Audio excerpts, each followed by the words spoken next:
Hey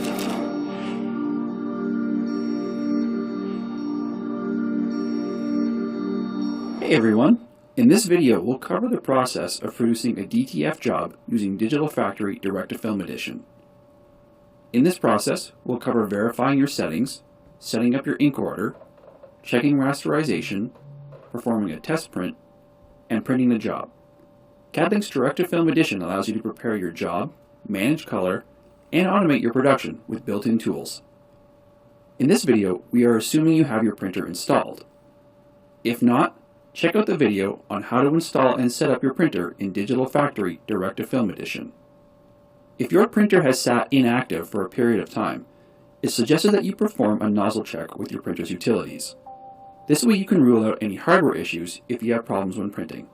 Once you confirm your printer is functioning properly, your next step before printing is to verify your printer setup, such as ensuring you set the proper printer port, paper selection, page layout, and paper source. You can check the printer port by going to the Queue menu and selecting Manage Queues. In the dialog that opens, you'll find the name of the queue that you'll be using, along with your installed printer. In the third column, you can see the port the printer is using, and whether it is a USB connection or an IP address on the network. After closing the Queue Manager, you can check the other settings of the queue that you're using. The common settings for the queue are found in the Queue tab, found on the bottom right when the active queue is selected. Confirm you have the correct print mode selected for the job, as well as the correct paper type, layout, and paper source. After you've established these settings are correct, check the ink order of your printer. This will vary depending on the printer you are using. With the queue selected, go to the Queue menu and select Set Ink Order. This dialog shows the ink cartridges your printer has in the order in which they are installed. It's important to ensure the order matches the physical ink cartridge so the printer uses the correct ink color when printing the job. If the order is incorrect, the result will be an unusable product. This feature is designed to work specifically with Epson-based printers and won't work with other imported controller-based machines. Once you've completed the preliminary setup, go to the Devices menu and select Quick Print Test found at the bottom. This generates a color chart used by Cadlink to check ink order. There are labeled swatches allowing you to quickly see if there's an issue with ink order. If the swatch is labeled yellow, but you see another color, your ink cartridges are in the wrong order. With the Cadlink test page selected in the queue, click on the print icon above. If the output demonstrates that your inks are in the correct order, you can move to the next step to ensure your profile is producing colors to your specifications. Go to the Device menu again, and this time click on Print Test Page. A dialog will open with a list of images. Find the file labeled Profile Test Chart, select it, and click OK. Once again, select the job in the queue, and click on the print icon. This printout contains photographs and gradients to check color accuracy. If the test print meets your desired quality level, then you can move ahead with your print jobs.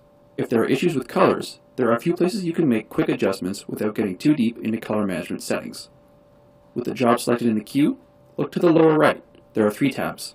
To adjust the settings for all jobs coming into the queue, click on the Queue tab, then click on the Color Adjust button. This opens the Easy Color Adjustments dialog. This dialog will have 3 tabs: Color Adjust, Processing Options, and Ink Removal. Color adjust values are set according to the ICC profile that you are currently using. Here you can increase or decrease the amount of CMYK used in the job, reduce the total amount of ink used, increase or decrease the brightness, or increase the saturation. You have the option of selecting Photo, which is tweaked for better results when printing photos, giving better skin tones, but you can lose vibrancy in the overall image. The graphic option will make the image pop a little more, but can have a negative effect on gradients and skin tones. In the photo mode, you have the ability to merge photo values with graphic values, allowing you to have a little bit more control over the image.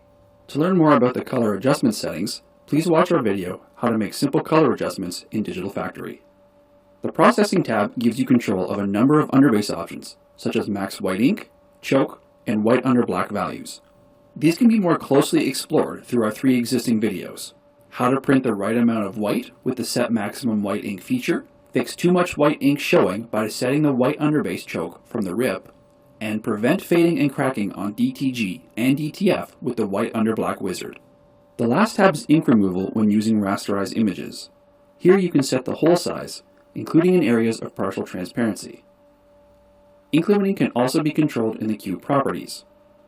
Close the current dialog and double-click on the tab of your queue. This brings up the queue properties dialog. click on the Color Layer section on the left column. Now, click on the ink removal option found at the bottom of the Color Layer options. Click Enable in the area on the right and you'll now be able to affect the frequency, angle, and shape of the dots in the rasterized image. Here, you can also change the hole size, as you did in the previous Easy Color Adjust dialog. Digital Factory often includes raster print modes that already have ink removal enabled. After you've made any adjustments and verified the test print, you're now ready to print your own job. Load the job into the queue by either clicking on the Open Job button in the smart bar at the top and navigating to your file, or right-click in the queue and select Import File. Once the job is loaded, you can preview it on the right. You can change the preview background with the color of the substrate you're printing on. Go to the Set Substrate Color button at the top of the preview window on the right. Select the color of your shirt.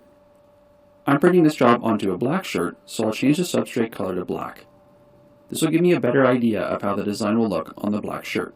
This option does not affect the actual output and is only a visual representation. You can see another form of preview by right-clicking on the job in the queue and selecting Rip Only. Once completed, right-click again and select View Raw Data. The first time you select View Raw Data, you'll have a dialog stating that this is only a representation of the output, and the colors displayed may not accurately reflect how they will look when printed. This preview is meant to show you a representation of each ink color printed. To learn more about this feature, please watch the video on using the View Raw Data feature to preview your print layers. Finally, to print your job, click on the print icon in the smart bar above, or right-click on the job in the queue and select Print. If you are not happy with the output, return to the dialogues shown earlier in this video to make more adjustments.